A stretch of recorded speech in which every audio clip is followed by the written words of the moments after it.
Next, we move back across the Atlantic to Cardiff in Wales in the UK. And our next speaker is Matthew Morgan, and he is an intensivist in Cardiff and has recently returned from Perth in Western Australia. And as well as being an established and leading anaesthetist in his department, he's also an author, which gives him a unique perspective. Now, I understand you did a PhD in artificial intelligence, and I haven't used ChatGPT to write these, I promise. But I think the two books you've written so far, Critical, which is very well known, and One Medicine, which is a bit more recent, sort of start exploring the patient experience. And I think one of the things that we do very well, certainly everyone that's trained in the UK knows that whatever you do, even if the patient is profoundly unconscious or decapitated, is you must introduce yourself to the patient first, because that gets you 1 point on the mark scheme in every exam. And we are quite good at doing verbal communication, or at least being aware that it's a thing. But I think one thing we're not so good at is the other forms of communication. I believe this is what Matt is going to talk to us about. So, welcome.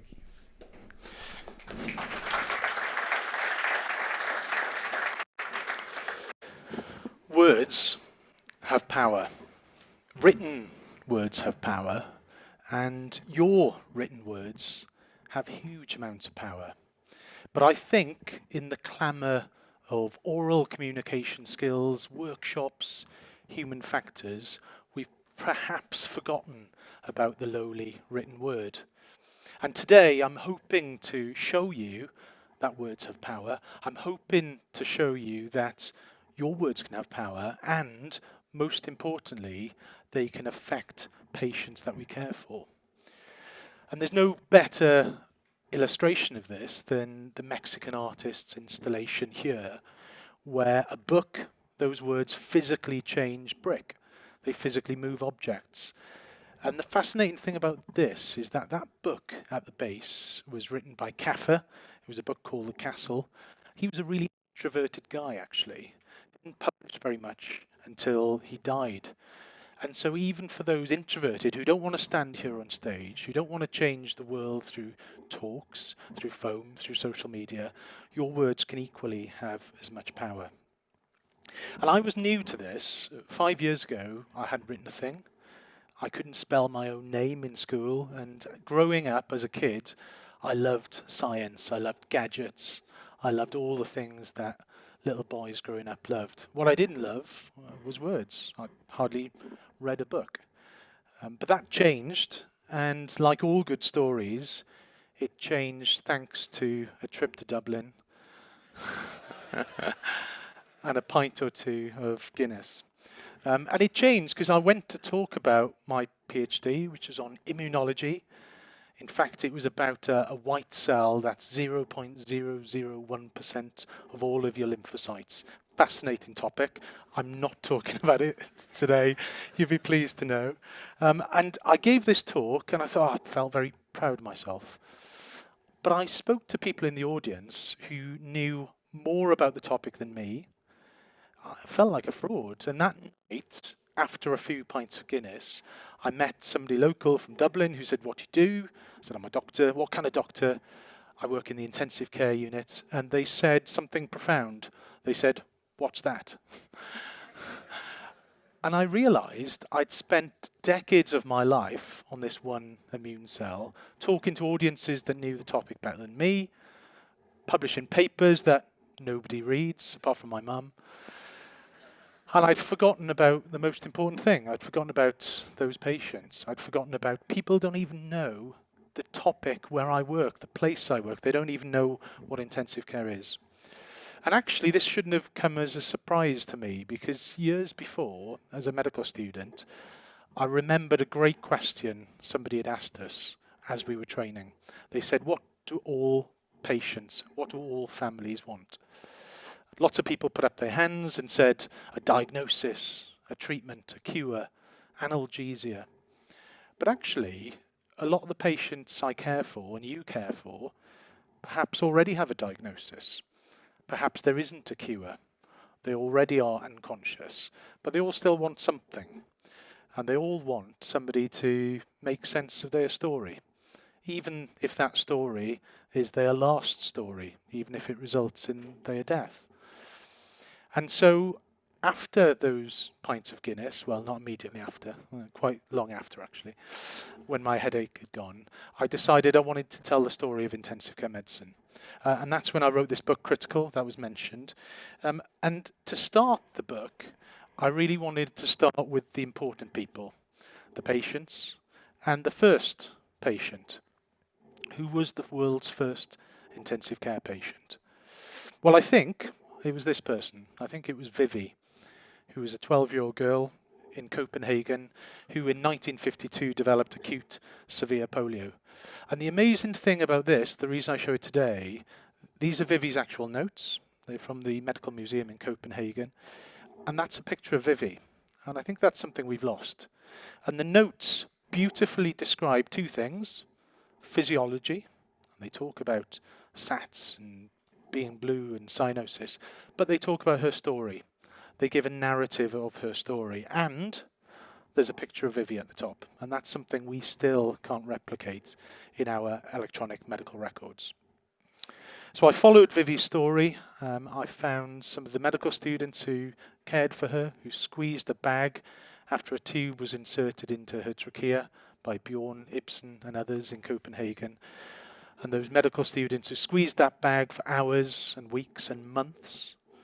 I tracked down Vivi's family. This is Sven, Vivi's cousin, who's still alive actually, who remembered Vivi coming to his house on a portable ventilator when she survived. And she did survive. She lived until the age of mid-20s. She fell in love. She had a summer house. She had a dog. And she still loved reading. And she still loved reading about cycling, actually, which was her passion. So for me, that was my reintroduction to the world of words and the power those words can have. And the book is filled with science, yes, but it's also filled with stories. And actually, it's the stories that people remember, not my 0.01% lymphocyte, which is in there, by the way. Chapter 6 is great. It's filled with stories. It's filled with the story of Chris, probably the reason I chose intensive care as a specialty, who developed severe sepsis after a gap year in Kenya, who died 6 weeks later in Cardiff, a day after his 18th birthday. It's filled with the story of Stephen, who developed a sudden intercerebral bleed and was the world's first patient who had brainstem death testing videoed and actually transmitted on the BBC programme The Greatest Gift.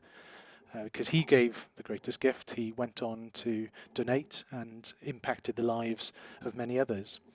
And the book also contains the story of Roy, who sadly was never going to leave intensive care, was never going to survive, but did fall in love. And he wanted to marry his long-term partner, Leslie, which he did here in the intensive care unit, surrounded by the people who had cared for him. And it was actually those stories, those words, rather than the science, which have most affected patients, readers. And the letters I get never talk about my lymphocyte. They talk about Chris, they talk about Stephen, and they talk about Roy. It wasn't all smooth sailing. When I told my mum the book's finally on Amazon, she quickly typed it into her web browser, and I had a pretty worried phone call from her 5 days later, actually.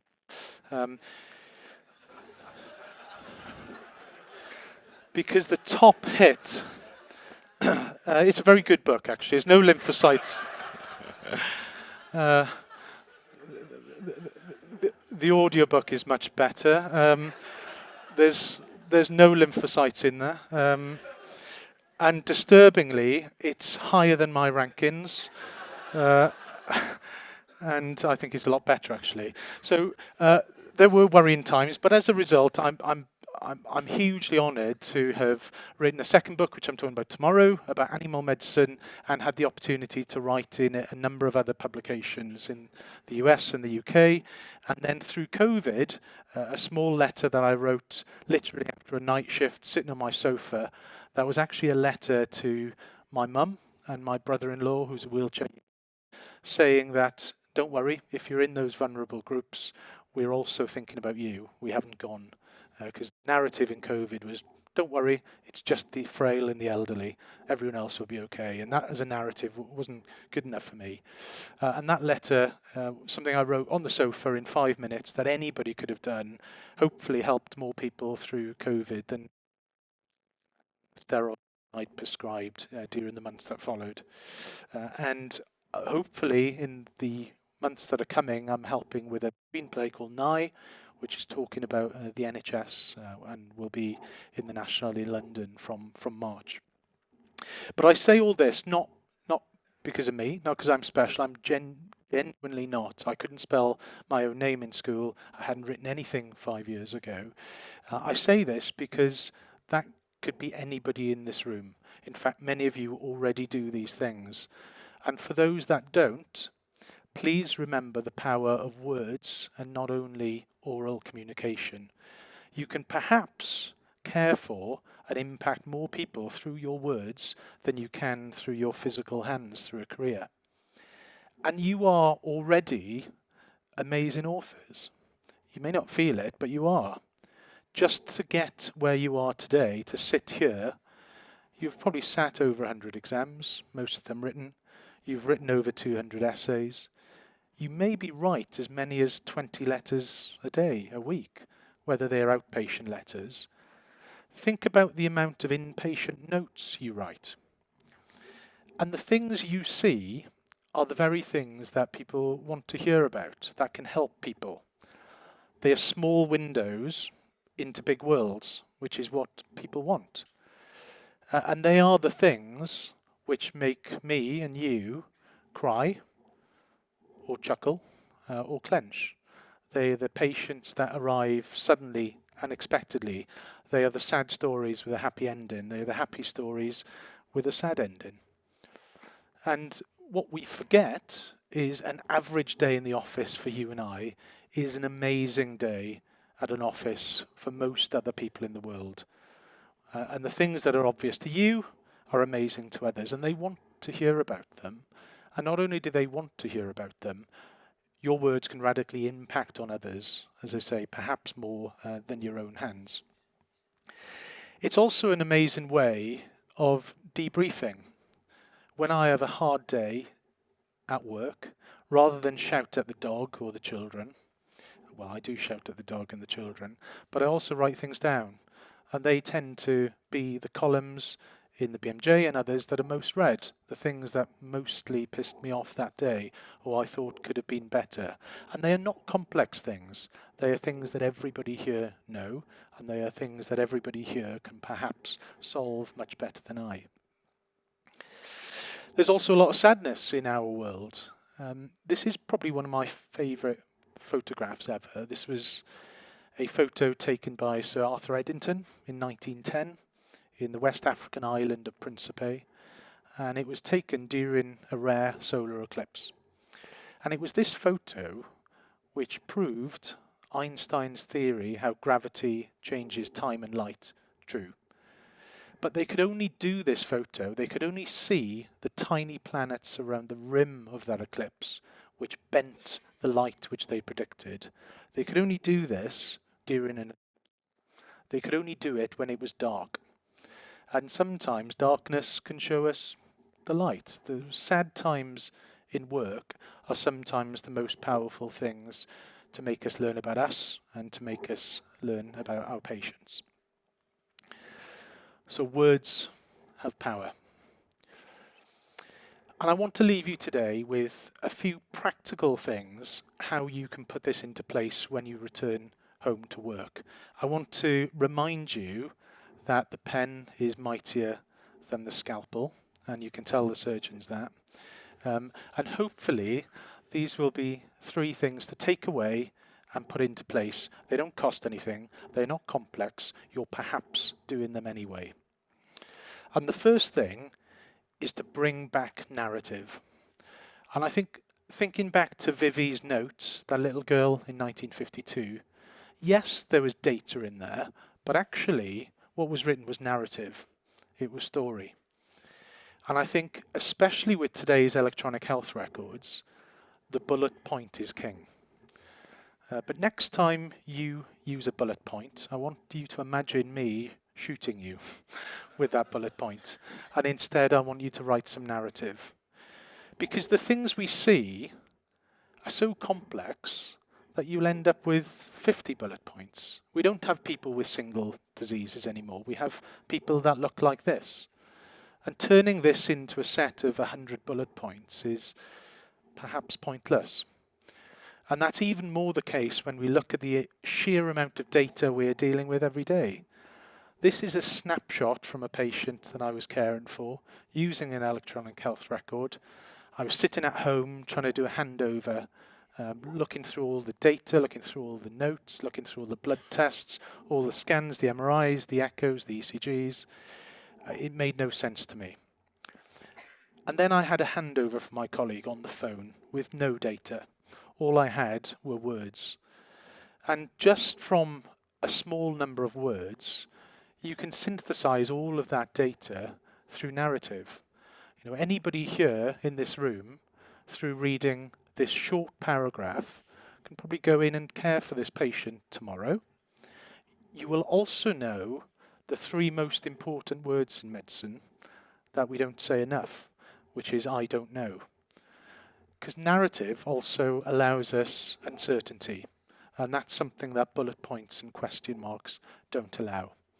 So one thing to take home, when you see a cacophony of data, when you see complexity, think about using narrative rather than just bullet points. But doing that is hard. It takes time, and it can be a bit verbose.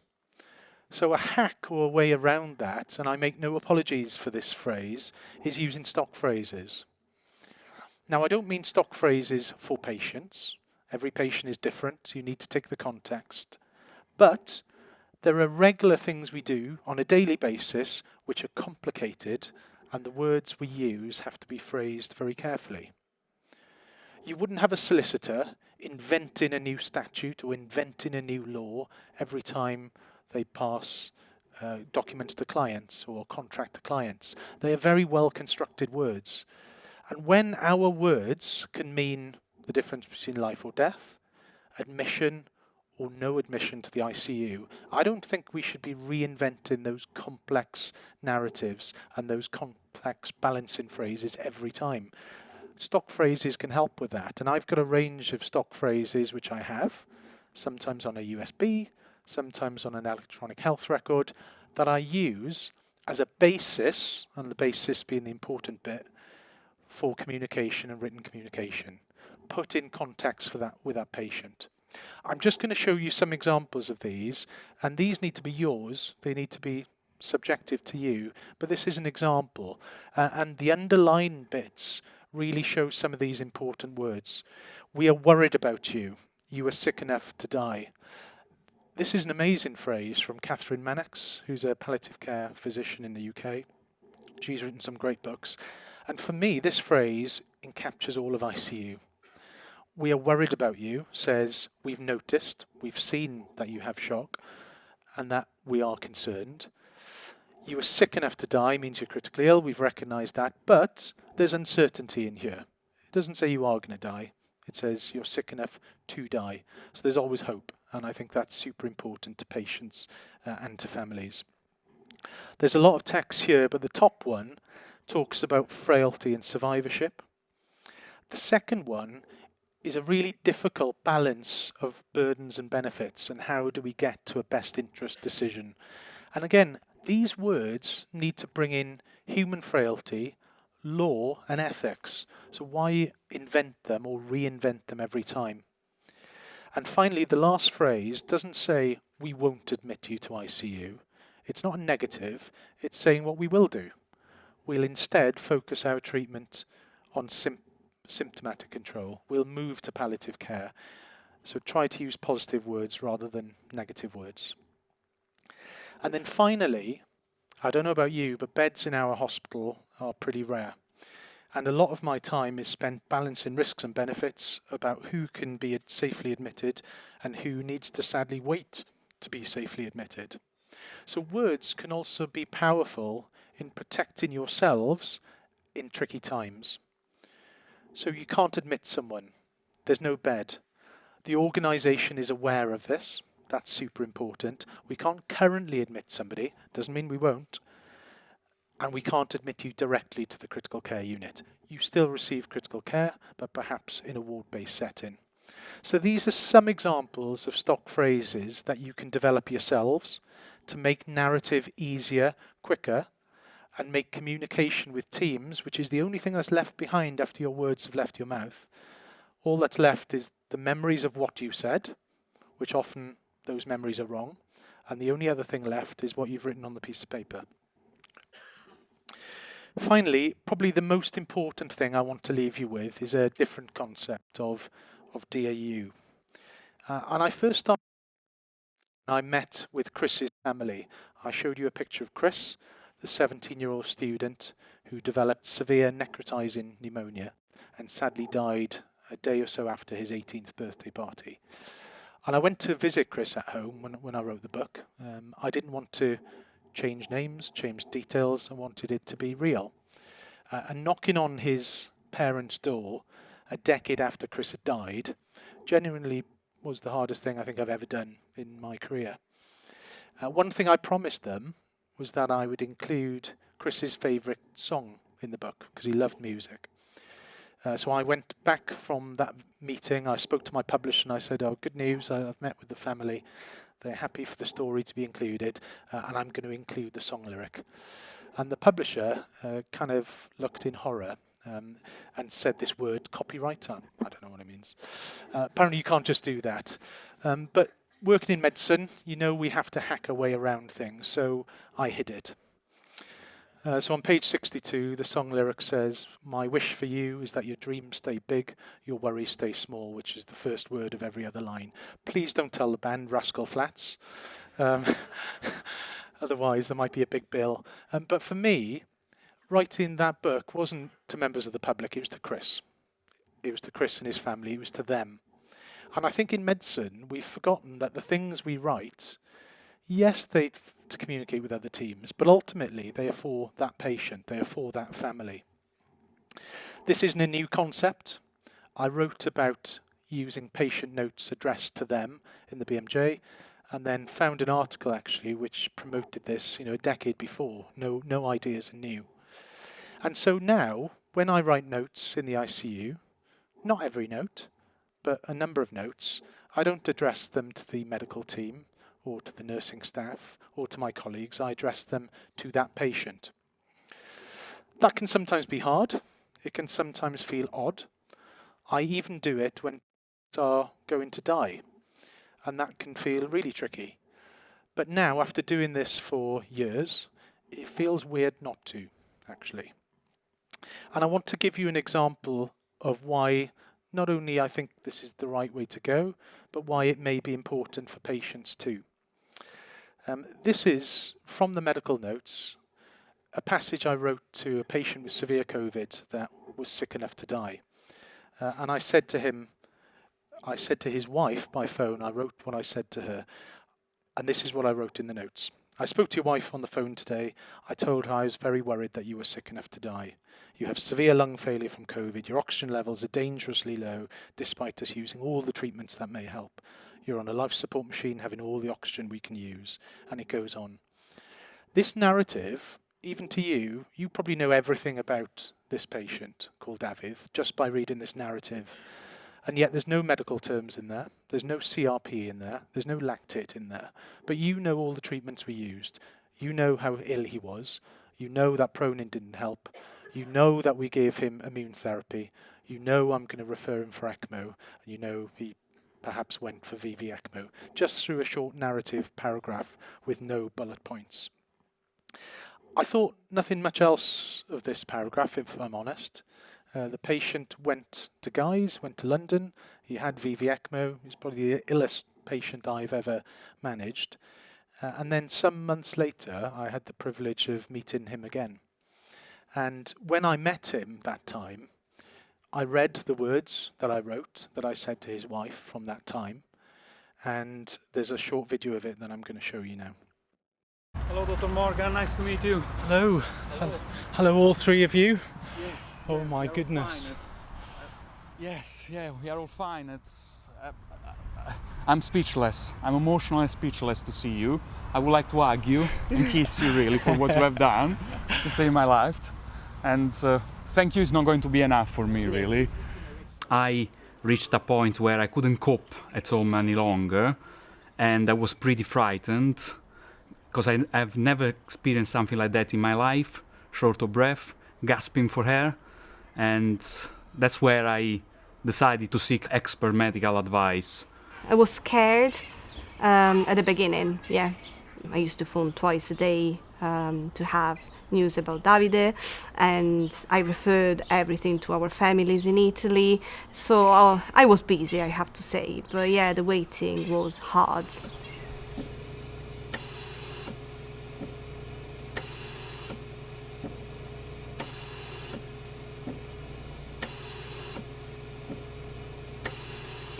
When I entered into the COVID zone in intensive care, I knew there was one patient there who was the sickest.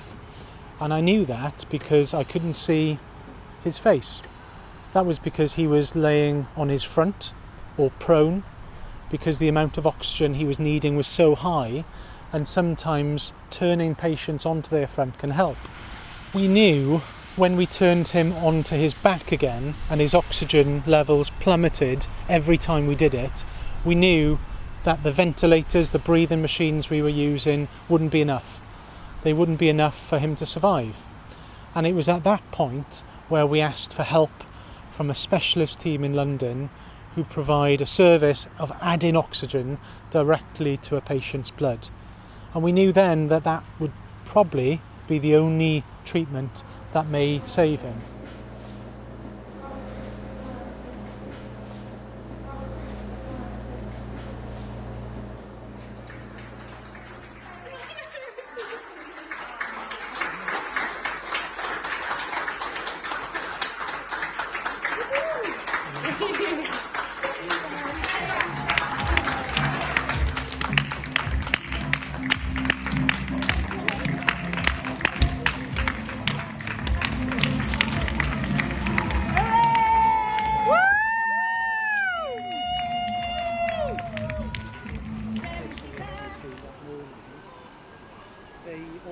They come across us, so we didn't have to say anything other than... It says, "Hi David, I spoke to your wife again today. I explained that we were delighted you'd returned from St Thomas's after having ECMO.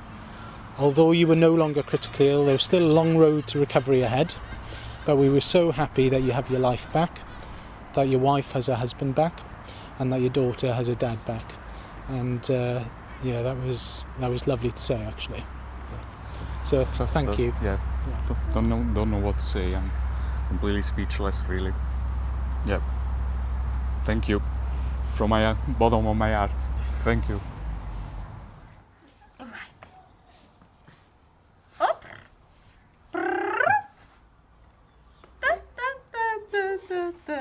So for me, that's one reason words have power. The things we write, yes, they're for teams, yes, they're for colleagues, nurses, for handovers, but ultimately they're for patients. They're for patients like David. So next time you see a bullet point, imagine me shooting you. Turn it into a narrative instead. Think about developing your own stock phrases to balance that nuance of ethics, law, and communication. And most of all, next time you write about a patient, try writing to them, not about them. And remember that words have power. Thank you.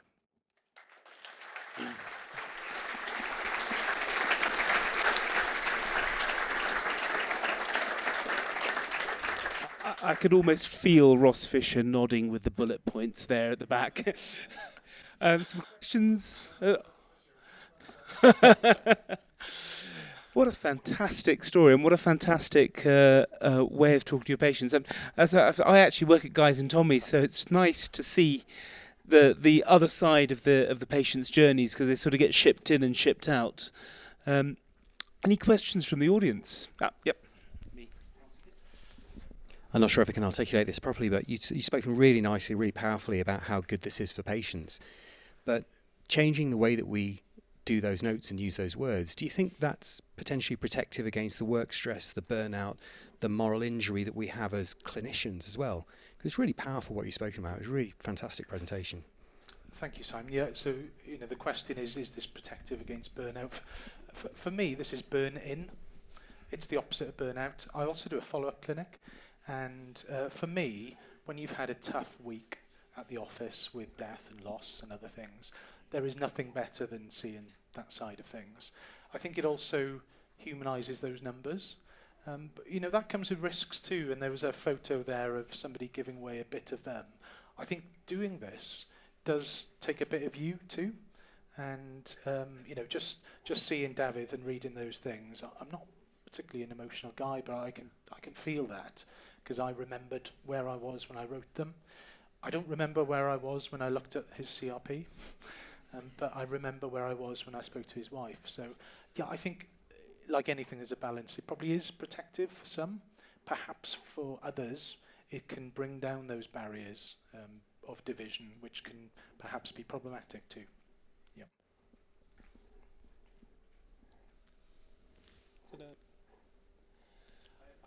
Yes. Thanks for the story. It's very powerful indeed. How do you feel this impacts the nursing staff? Because I feel there is a gap there also with the time they spend on bedside and with the families, and the time we spend bedside and with the families. And I wonder if these words and the way you write them help them as well to vocalize their concerns on the personal level of the patient. Yes, well, I spoke to some nursing staff on the unit about this. I gave a similar talk, and I felt, I'm going to tell this big, excited thing, and they were all just sitting there saying, yeah, we always do that. If you read nursing staff notes, it's all narrative. Yes, there's some data too, but actually a lot of it is narrative. So I think probably the pendulum has swung for medics too far the other way with data and with all the things. We've forgotten about that story of Vivi, and probably we need to swing that pendulum back. Now, I'm not saying when you refer to ECMO, just tell them that your patient is a builder and he's got 3 children and that's the end of the conversation. They still want to know AA gradients and Murray scores. So there is a balance. But yeah, I think nursing staff do this better than us, actually. Fantastic. Thank you so much. That was absolutely amazing. We look forward to hearing you again later in the week.